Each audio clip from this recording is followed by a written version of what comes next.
Let's start with today's topic, students. A very good morning to all of you.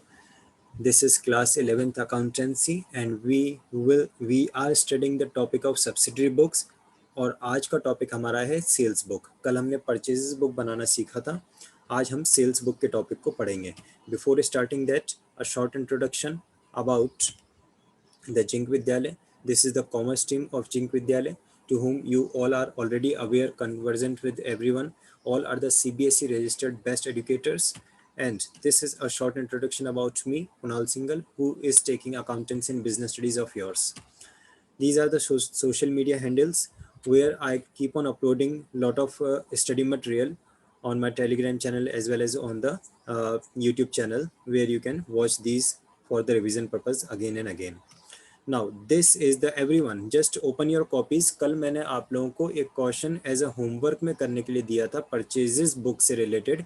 तो आप जल्दी से अपने सॉल्यूशंस को ओपन करें, अपनी कॉपीज को ओपन करें और चेक करें.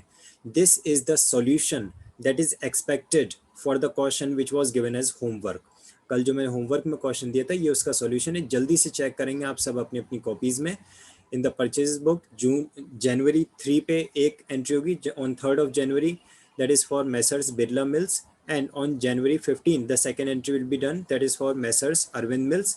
और इसके बाद में आपको जर्नल एंट्री भी पास करनी है. This is the journal entry on your screen, so you can just check within 1 minute the whole of the solution so that we can move further. Fine, let us move further with our today's topic. Our today's topic is the sales book. Format की अगर मैं बात करूं तो कल मैंने आप लोगों को परचेजेस बुक का फॉर्मेट सिखाया था. एग्जैक्टली उसी फॉर्मेट पे ऊपर हेडिंग परचेजेस बुक हटा के आप सेल्स बुक लिख देना और वो सेल्स बुक का फॉर्मेट हो गया. कोई चेंज नहीं है. एक चेंज और आएगा. कल ही मैंने आप लोगों को बता दिया था जब परचेजेस होता है तो हम GST, that is CGST, SGST, IGST, उनको क्या लिखते थे? इनपुट GST हमने लिखा था, राइट. और जब सेल्स होगा तो सेल्स में हम इनपुट की जगह आउटपुट GST लिखेंगे. बस ये डिफरेंस आएगा. क्लियर? तो सेम टू सेम फॉर्मेट है, वही कॉलम्स हैं, वही रोज हैं, वही प्रोसीजर है कैसे हमें ट्रांजैक्शंस को एंटर करना है. ऊपर हेडिंग परचेजेस बुक की जगह सेल्स बुक लिख देना और GST जो हमने लिखा था उसको इनपुट GST की जगह आउटपुट GST लिख देना. So that will be the format for sales book. अब ये क्वेश्चन हम करने वाले हैं. इस क्वेश्चन को आप पूरे कॉन्सेंट्रेशन से समझें अच्छी तरह से. जैसा कि आपको पता है यूनिट टेस्ट में ये चैप्टर भी इंक्लूडेड है. So you need to provide a complete concentration for each and every part of this question. Let us start with it. Prepare, the question says that prepare a sales book from the following transactions of Hema Traders Kolkata. देखिए ये name of the city क्यों important हो जाता है? Because हमने पढ़ा था जब कभी भी सेम सिटी में गुड्स का सेल परचेज होगा तो हम CGST एंड नॉट सिटी, जब सेम स्टेट में गुड्स का सेल एंड परचेज होगा तो हम CGST एंड SGST का यूज करेंगे. और अगर स्टेट के बाहर कोई सेल या परचेज होता है तो फिर हम IGST का यूज करेंगे. इसलिए कौन से सिटी या कौन से स्टेट से ट्रांजैक्शंस हो रहे हैं ये बात हमें पता होना जरूरी है. We have to prepare the sales book of Hema traders Kolkata dealing in furniture. इन्होंने ये फर्नीचर वर्ड लिखा है, ये भी बहुत इंपॉर्टेंट है. अगर इन्होंने फर्नीचर के एडिशनल अदर देन फर्नीचर इन्होंने कुछ भी सेल या परचेज किया तो वो सेल्स बुक में रिकॉर्ड नहीं होगा. आई रिपीट, अगर इन्होंने, because they are dealing in furniture, it means when they will purchase chair, table, sofa, almirahs, all these things will fall under goods. और हम सेल्स बुक में क्या रिकॉर्ड करते हैं? Sales book records credit sale of goods. The goods which were sold on credit are recorded in the sales book, while any other item, it may be the fixed asset or any other thing which is sold on credit is not recorded in the sales book. तो हमें ये ध्यान रखना है कि क्योंकि ये business furniture में डील कर रहा है, तो जब कभी भी कोई फर्नीचर से रिलेटेड ट्रांजेक्शन होगा, वो भी क्रेडिट का ट्रांजेक्शन अगर होगा तो उसे हम रिकॉर्ड करेंगे सेल्स बुक में. और अगर फर्नीचर से अदर कोई चीज सेल किया जाता है तो फिर वो सेल्स बुक में नहीं आएगा. और अगर वही फर्नीचर कैश में सेल किया जाता है, बहुत इंपॉर्टेंट बात बोल रहा हूँ, ध्यान से सुनना आप इस बात को. अगर फर्नीचर सेल कर रहे हैं लेकिन फर्नीचर को कैश में सेल कर रहे हैं या फिर फर्नीचर सेल करके हम जो मनी है वो चेक से रिसीव कर रहे हैं, तब भी ये ट्रांजेक्शन सेल्स बुक में रिकॉर्ड नहीं होगा, फिर वो ट्रांजेक्शन कहाँ पे जाएगा, वो ट्रांजेक्शन आपका कैश बुक में जाएगा। अगर वो चेक से मनी रिसीव किया है आपने तो डबल कॉलम कैश बुक में, अगर आपने कैश में रिसीव किया है तो cash column of the cash book में। Clear? Let us move further. हमें यहाँ पे टोटल 3 ट्रांजेक्शन दे रखे हैं। The transaction is for 2019 April 1 sold to messrs Gupta furniture house Delhi. Delhi का मतलब क्या है? Outside the West Bengal, outside the state की बात कर रहा है। इसका मतलब आईजीएसटी चार्ज करना है, और इन्होंने लिखा भी है IGST eight the rate of 12%। After that second transaction is on April 10 sold to Messrs Ajit and Sons Kolkata, यानी विद इन द स्टेट है, सेम सिटी में है इवन, तो सीजीएसटी एंड एसजीएसटी चार्ज करना है, वो भी हाफ रेट से, दैट इज 6% ईच। फाइन। इसके बाद में लास्ट ट्रांजेक्शन हमारे पास में है April 15 sold to Messrs ideal furniture house Darjeeling. Darjeeling की बात कर रहे हैं, फिर से सेम वेस्ट बंगाल में ही बात है, तो सीजीएसटी एंड एसजीएसटी दोनों चार्ज होंगे और 6% ईच के हिसाब से चार्ज होंगे। Clear? So this is the question. Question में हमें टोटल 3 ट्रांजेक्शन्स दिए हैं और ये तीनों ट्रांजेक्शन्स सेल्स बुक में एंटर हो जाएंगे। Let us start with the solution of this question. अगर किसी के माइंड में कोई भी क्वेरी, कोई भी डाउट आता है किसी भी स्टेज पे, आप चैट बॉक्स में लिख सकते हैं। चैट बॉक्स ओपन है, immediately I will answer your query. Fine. तो सबसे एक बार पहले फर्स्ट ट्रांजेक्शन को पढ़ लेते हैं। The first transaction is on 2019। सुनते जाइए ध्यान से मैं जो बोल रहा हूँ। 2019 अप्रैल 1 अपने माइंड में रिकॉर्ड करते जाइए। अप्रैल 1 पे हमने मैसर्स फर्नीचर हाउस को सेल किया है। मैसर्स फर्नीचर हाउस कहाँ का है? दिल्ली का है। क्या क्या सेल किया है? 100 चेयर्स, 40 टेबल्स, ट्रेड डिस्काउंट है 5% के रेट से, और आईजीएसटी है 12% के रेट से। ये सारी इन्फॉर्मेशन आपने अपने माइंड में रिकॉर्ड कर ली। अब आगे हम सॉल्यूशन में चेक करते हैं क्या ये इसी तरह से रिकॉर्ड किया हुआ है या नहीं। सो here is the solution and format of sales book in front of you. First of all, we have to prepare the same format and we have to put the heading, that is in the books of Hema Traders Kolkata sales book. The name of the statement is sales book. It is very important to mention the name of the statement on the top of the statement. अगर आप नहीं लिखते हैं तो क्या पता चलेगा कि परचेज बुक कौन सा है और सेल्स बुक कौन सा है, क्योंकि फॉर्मेट तो सेम टू सेम होना है। आप देख सकते हैं फॉर्मेट को, हमने यहाँ पे जो फॉर्मेट बना रखा है उसमें वही सारे कॉलम्स हैं। सबसे पहला कॉलम डेट के लिए, सेकंड कॉलम पर्टिकुलर्स का, देन लेजर फोलियो या फिर इनवॉइस नंबर का एक कॉलम आप रख सकते हैं, डिटेल्स के बाद में परचेजेस बुक में हमने कॉस्ट का कॉलम बनाया था और यहाँ सेल्स बुक में हम सेल वैल्यू का कॉलम बना रहे हैं, then CGST, SGST and IGST. But the important thing is GST को हमने यहाँ पे क्या लिखा है? आउटपुट जीएसटी हमने यहाँ पे लिया है। परचेज बुक में इनपुट जीएसटी था, यहाँ पे आउटपुट जीएसटी होगा। और लास्ट कॉलम अमाउंट का भी आप लिख सकते हैं, आप इसको टोटल भी बोल सकते हैं, अमाउंट भी बोल सकते हैं। ठीक है, सो सेम कॉलम्स हैं, इसलिए ये बहुत इंपॉर्टेंट हो जाता है कि आप प्रॉपर हेडिंग स्टेटमेंट के ऊपर जरूर लिखें, whether you have prepared purchases book और you have prepared sales book और you have prepared the purchases return book और you have prepared the sales return book, क्योंकि सबके फॉर्मेट सेम है एज इट इज। ठीक है, तो शुरू करते हैं हम अपने फर्स्ट ट्रांजेक्शन से। मैंने आप लोगों को कल ही बताया था, सेल्स बुक में, परचेज बुक में जब कभी भी आप किसी बिजनेस फर्म का नेम लिखेंगे ना तो उसको अंडरलाइन जरूर करना है। तो 2019 April 1 Messrs Gupta furniture house Delhi, तो ये जो नेम ऑफ द फर्म लिखा हुआ है इसको आप सबसे पहले अंडरलाइन कर दीजिए। अंडरलाइन करने के बाद में इसमें जो चीज़ें करेक्शन की ज़रूरत है पीडीएफ में, मैं वो भी आप लोगों को शेयर करके और समझाता जा रहा हूँ, तो इन चीज़ों को ध्यान रखना। एग्जाम में इन पॉइंटर्स का आपको स्पेशली कंसिडरेशन में लेना है इनको। उसके बाद में नेक्स्ट हमें क्या दे रखा है, बता रखा है जो जो चीज़ परचेज की थी। मैंने बताया ना 100 चेयर्स परचेज की eight the rate of 500 each. उसके बाद में आपने क्या परचेज किया? उसके बाद में आपने 40 टेबल्स परचेज किया eight the rate of 2000 each. तो चेयर्स का अमाउंट आ गया 1,50,000 और टेबल्स का अमाउंट आ गया 80,000, टोटल हो गया आपका 2,30,000। इसमें से आप लेस कर देंगे trade discount at the rate of 5%, क्योंकि क्वेश्चन में 5% का ट्रेड डिस्काउंट दे रखा था। ट्रेड डिस्काउंट हमेशा लेस होता है, चाहे परचेजेस हो या सेल्स हो, ट्रेड डिस्काउंट हमेशा लेस होता है, क्योंकि डिस्काउंट तो आप समझते हो ना, आप मार्केट में कोई गुड्स खरीदने गए और पर्सन ने आपको डिस्काउंट दिया तो क्या करेगा? वो आपसे कम पैसे लेगा, यानी कि अमाउंट लेस हो कर दिया जाएगा। इवन वो खुद भी अमाउंट लेस करेगा, आप भी अमाउंट लेस करेंगे, तो डिस्काउंट हमेशा लेस होता है, चाहे वो परचेज बुक हो या सेल्स बुक हो, डिस्काउंट को आप लेस कर देंगे। तो हमने 11,500 रुपीज़ का डिस्काउंट लेस किया। कैसे आया? जो 2,30,000 है, 2,30,000 का 5% हमने यहाँ पे कैलकुलेट कर रखा है, ये कैलकुलेशन बता रखा है। ये लेस करने के बाद में जो हमारी वैल्यू आई है, इस वैल्यू को हम बोलते हैं सेल वैल्यू। इस वैल्यू को हम बोलते हैं सेल वैल्यू, और इस वैल्यू के ऊपर चार्ज होता है IGST eight the rate of 12%। तो 12% का IGST चार्ज करने के बाद में फाइनल जो अमाउंट हुआ था उस अमाउंट को हमने यहाँ पे लिखा।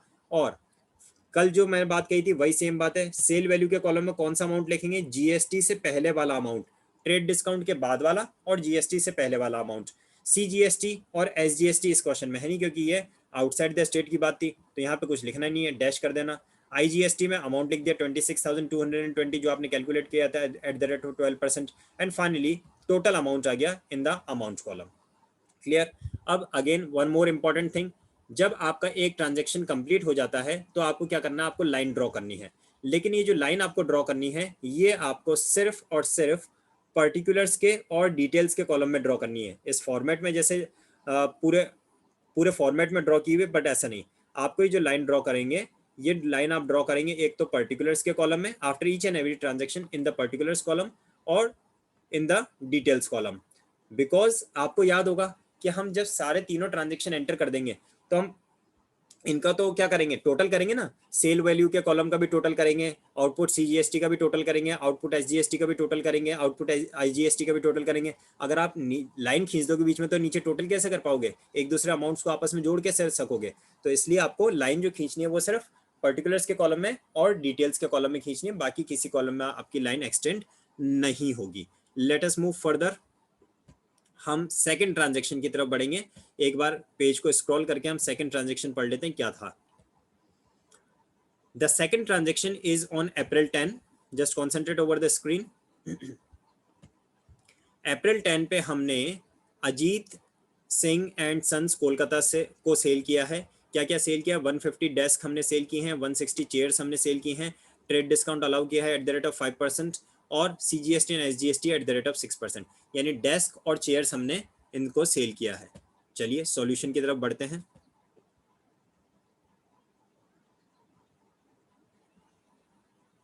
Here is the solution. So just concentrate over each and every sentence, each and everything that have been mentioned here. April 10 पे लिखा है Messrs Ajit and sons Kolkata, और इसे आप क्या करेंगे, इसे आप अंडरलाइन करेंगे। जब भी नेम ऑफ द पर्सन या फिर नेम ऑफ द फर्म आता है तो उसे आप अंडरलाइन करेंगे, और अंडरलाइन करने के बाद में आप मेंशन करेंगे कि आपने इन्हें क्या क्या सेल किया। आपने इनको 150 डेस्क सेल की हैं, आपने इनको 160 चेयर्स सेल की हैं। इनको अंडरलाइन नहीं करना, ये रेड कलर से जो बताया ये अंडरलाइन नहीं करना, ये तो सिर्फ मैं आपको हाईलाइटर के हिसाब से यूज़ कर रहा हूँ। और अमाउंट आ गया 1,50,000 रुपीज़ की तो डेस्क आ गई, और 2,40,000 रुपीज़ की चेयर्स आ गई। टोटल अमाउंट आ गया 3,90,000। इसके ऊपर आपने ट्रेड डिस्काउंट अलाउ किया एट द रेट ऑफ 5%, तो 5% ऑफ 3,90,000 आपने कैलकुलेट किया, ₹19,500। वो लेस करने के बाद में जो हमारा पास अमाउंट आया 3,70,500। This 3,70,500 is the sale value. आप देख सकते हैं सेल वैल्यू के कॉलम में कौन सा अमाउंट आता है। कल भी हमने वही चीज देखी थी, आज भी वही देख रहे हैं कि जो ट्रेड डिस्काउंट लेस करने के बाद और GST चार्ज करने से पहले वाला अमाउंट है वो आपका सेल वैल्यू के कॉलम में आएगा। इसके बाद में आपको CGST एंड SGST जो चार्ज करना है at the half rate, that is 6% की रेट से चार्ज करना है। जब हमने IGST चार्ज किया था तो फुल रेट से चार्ज किया था 12% की रेट से, लेकिन जब हम CGST एंड SGST चार्ज कर रहे हैं तो 6% की रेट से चार्ज करेंगे। तो ये चार्ज किया हमने 22,230 ईच, और ये टोटल आ गया फाइनली यहाँ पे। इसके बाद में सबसे पहले सेल वैल्यू में लिखा आपने 3,70,000, CGST और SGST में भी उनके रेस्पेक्टिव अमाउंट्स लिखे, IGST में कुछ नहीं आएगा, और फाइनली जो टोटल था वो आउटर कॉलम में अमाउंट के कॉलम में आ गया। किसी भी स्टेज पे कोई कंफ्यूजन कोई डाउट लगे आपको तो आप इनेबल है मेरा चैट बॉक्स, आप इमीडिएटली मैसेज कर सकते हैं, instantly your query will be answered. Let us move further.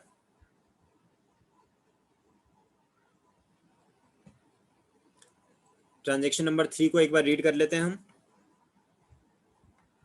Transaction number 3 is on April 15, और April 15 पे क्या क्या है, sold to Messrs ideal furniture house Darjeeling. ठीक है, क्या क्या सेल किया है, 10 सोफा सेट्स एंड 5 अलमीराज, और ये 25 ऑफिस टेबल्स में 3 आइटम सेल की हैं। Then trade discount at the rate of 10% इनको है ना, बाकियों को तो 5% ट्रेड डिस्काउंट दे रहे थे, इनको 10% ट्रेड डिस्काउंट दे रहे हैं। ऐसा होना नहीं चाहिए वैसे, लेकिन ठीक है। Charge CGST and SGST at the rate of 6% each. Sofa, almirahs and office tables sale किए हैं आपने, और इनको 10% का ट्रेड डिस्काउंट भी अलाउ किया है। आगे बढ़ते हैं, सॉल्यूशन में चेक करते हैं जल्दी से।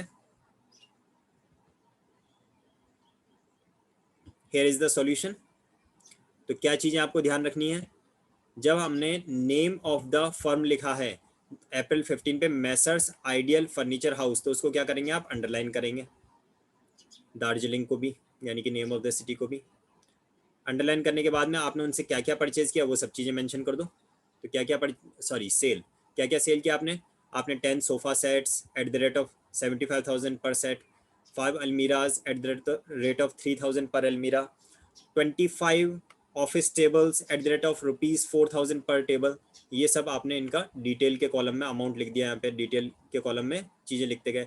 लिखने के बाद में इनका टोटल कर लिया, टोटल आया 8,65,000, और इस पर 10% का ट्रेड डिस्काउंट हम दे देंगे।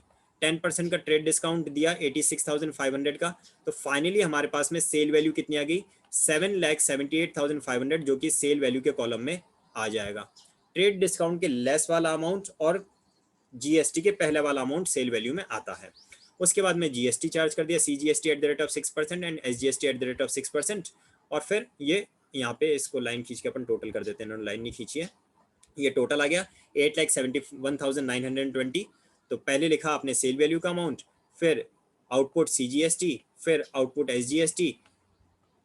IGST में कुछ नहीं आएगा क्योंकि तो विद इन द स्टेट था, और फाइनली टोटल अमाउंट के कॉलम में आ गया।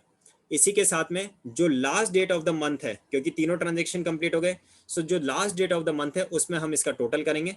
टोटल किया आपने किसका, मैंने बताया था आपको जो डिटेल्स का कॉलम है उसका टोटल नहीं करना, इसलिए हमने डिटेल्स के कॉलम में तो हर बार लाइन खींच देते थे, लेकिन सेल वैल्यू के कॉलम का, आउटपुट CGST का, आउटपुट SGST का एंड आउटपुट IGST का, इन सब का टोटल किया, और फाइनली आपका जो अमाउंट के कॉलम का टोटल था वो भी आपने कर लिया। हालांकि ये 15,31,600 का जो टोटल है ना, इसका कोई यूज नहीं आएगा। हाँ, एक चीज का यूज आ सकता है, एक चीज का इसका यूज है, आप हॉरिजॉन्टली जब टोटल करें और जब आपका वर्टिकली आप तीनों का टोटल करें, तो अगर आपका दोनों तरफ से अमाउंट ये सेम आ रहा है ना, 15,31,600, इसका मतलब आपने सारे कैलकुलेशंस करेक्ट किए हैं।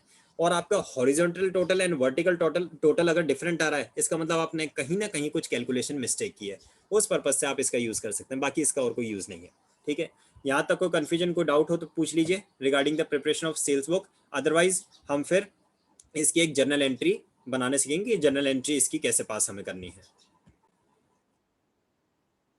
मैं आपको बताने जा रहा हूँ कि जो जर्नल एंट्री हमें पास करनी है उसमें आपको क्या चीज़ कंसिडरेशन में लेनी है, क्या चीज़ ध्यान रखनी है। ठीक है, जो जर्नल एंट्री आप पास करेंगे उसमें क्या करना कि ये जो हॉरिजॉन्टल वाला कॉलम है ना, हॉरिजॉन्टल कॉलम में आपने जितने भी अमाउंट्स लिखे हैं इन सबको तो आप कर देना क्रेडिट। अब आप कहेंगे सर कल तो आपने कहा था हॉरिजॉन्टल वालों को डेबिट कर देना, आज आप हॉरिजॉन्टल वालों को क्रेडिट करवा रहे हैं। तो रीज़न इज, कल हमने परचेजेस बुक बनाई थी, परचेजेस बुक में हॉरिजॉन्टल कॉलम में जो भी अमाउंट्स होते हैं उन सबको हम क्या करते हैं, उनको हम डेबिट करते हैं। लेकिन जब सेल्स बुक बना रहे हैं तो सेल्स बुक में ये वाले जो भी अमाउंट्स हैं ये सब अमाउंट्स क्या होंगे, क्रेडिट होंगे जर्नल एंट्री में। जर्नल एंट्री जो होती है ना उसमें कुछ अकाउंट्स डेबिट होते हैं और कुछ अकाउंट्स क्रेडिट होते हैं, और डेबिट और क्रेडिट के कॉलम का टोटल अगर इक्वल आ जाता है तो इसका मतलब हमारा सॉल्यूशन सही है। तो अब जर्नल एंट्री हम करना सीख रहे हैं। इस जर्नल एंट्री में हमें कौन से अमाउंट्स क्रेडिट करने हैं, जो हमने हॉरिजॉन्टल कॉलम में टोटल किया है, दैट इज 13,67,500 को हम क्रेडिट करेंगे। किस नाम से क्रेडिट करेंगे, सेल्स के नाम से। किस नाम से क्रेडिट करेंगे हम ये अमाउंट, इसको हम क्रेडिट करेंगे सेल्स के नाम से। 13,67,500 को सेल्स अकाउंट के नाम से आप क्रेडिट करेंगे, और उसके अलावा 68,940 को क्रेडिट करेंगे आउटपुट CGST के नाम से। 68,940 अगेन है, उसको क्रेडिट करेंगे आउटपुट SGST के नाम से। और फाइनल 26,220 को क्रेडिट करेंगे किस नाम से, आउटपुट IGST के नाम से। तो बाकियों के नाम तो ऑलरेडी जो कॉलम के हेडिंग्स थे वही आ जाएंगे, लेकिन जो आपका ये सेल वैल्यू वाला कॉलम है ना, सेल वैल्यू वाले कॉलम का जो टोटल है 13,67,500, इसको क्रेडिट करेंगे किस नाम से, सेल्स अकाउंट के नाम से। ठीक है, अब आप कहेंगे कि क्रेडिट कौन से करने, वो तो बता दिया कितने अकाउंट क्रेडिट करने, 1 2 3 4, 4 अकाउंट्स हैं जिनको हमें क्रेडिट करना है। चलो जल्दी से चेक कर लें कि 4 अकाउंट्स क्रेडिट हुए हैं क्या, स्क्रॉल करते हैं। और आप चाहें तो चैट बॉक्स में लिख के बता सकते हैं कि डेबिट किसके कैसे करना है। वैसे तो अंडरस्टूड है। अगर हमने हॉरिजॉन्टल वालों को क्रेडिट किया है तो जो वर्टिकल वाले अमाउंट्स थे वो डेबिट होने हैं with the name of the customers. ये देखिए, तो सेल्स अकाउंट को क्रेडिट किया, आउटपुट सीजीएसटी को क्रेडिट किया, आउटपुट एसजीएसटी को क्रेडिट किया और आउटपुट आईजीएसटी को क्रेडिट किया विद दो सेम अमाउंट्स जो कि हमारे यहाँ पे लिखे हुए हैं, है ना। इनको आप कोरिलेट करो, देखो 13,67,500 ये सेल वैल्यू का अमाउंट, उसके बाद में ये 68,940 सीजीएसटी आउटपुट सीजीएसटी का अमाउंट, कोरिलेट कीजिए आप सारे। ये 68,940 ये आउटपुट एसजीएसटी का अमाउंट, और ये 26,220 ये आउटपुट, ये कहाँ से चला गया एरो, ये देखिए ये आउटपुट आईजीएसटी का अमाउंट। ठीक है, तो ये हो गया क्लियर ये चीज आपको कि जो आपने हॉरिजॉन्टल के टोटल्स किए थे उन सबको तो आपने कर दिया क्रेडिट। अब डेबिट किसको करेंगे, तो भाई जो लास्ट कॉलम था ना अपना, उनको क्रेडिट डेबिट करना है। किस नेम से, जो अपने कस्टमर्स थे उन कस्टमर्स के नेम से उनको डेबिट करना है। और इसका एक एग्जांपल ये दिखा देते हैं आपको कलर चेंज करके। देखिए, मेसर्स आइडियल फर्नीचर हाउस के आगे डेबिट किया है 8,71,920। तो ये देखो ये गया एरो अपना, ये देखिए 8,71,920 जो थर्ड वाला सप्लायर, थर्ड वाला कस्टमर था उसको हमने सेल किया था ना 8,71,920 का, उसको यहाँ लिख रखा। और बाकी वाले ऊपर हैं तो वो स्क्रॉल करेंगे तो वो हो नहीं पाएगा पॉसिबल दिखाना। So here is the complete solution of the sales book. अगर किसी के माइंड में कोई भी कंफ्यूजन, कोई डाउट, कोई क्वेरी है तो जल्दी से पूछिए, अदरवाइज फिर हम आगे बढ़ रहे हैं। Okay, fine. I think everyone is clear. So the final thing is, this is the homework question that you have to solve by today. From the following particulars, prepare a sales book of Messrs. Gyan Prasad and Brothers, Delhi, dealers of stationery, and post into ledger. Ledger accounts को आप skip कर देंगे, इसको आप skip कर सकते हैं, कोई ऐसा ज़रूरी नहीं है, बिकॉज ये वैसे भी मैंने आपको अभी बताया नहीं। मैंने हाँ जर्नल एंट्रीज जरूर आप उसकी कर देना, है ना। आप ये वाली जो बात लिखी हुई है पोस्ट इनटू लेजर, इसको स्किप कर देना, आप जर्नल एंट्री पास कर देना। सेल्स बुक में एंटर करके ट्रांजैक्शंस को आप तो जर्नल एंट्री पास कर देना, that will be sufficient, fine. और होमवर्क भेजना कंपलसरी स्टूडेंट्स। होमवर्क भेजना कहाँ पे आपको, you will send me the homework over my email ID, that is kunalsinghal85@gmail.com. on this you will mail me, WhatsApp कोई नहीं करेगा। और जो होमवर्क भेज रहे हैं आप, ये भी आपके मार्क्स रिकॉर्ड हो रहे हैं, आपके असाइनमेंट के मार्क्स बन रहे हैं, तो आप होमवर्क जरूर से मुझे सेंड करें।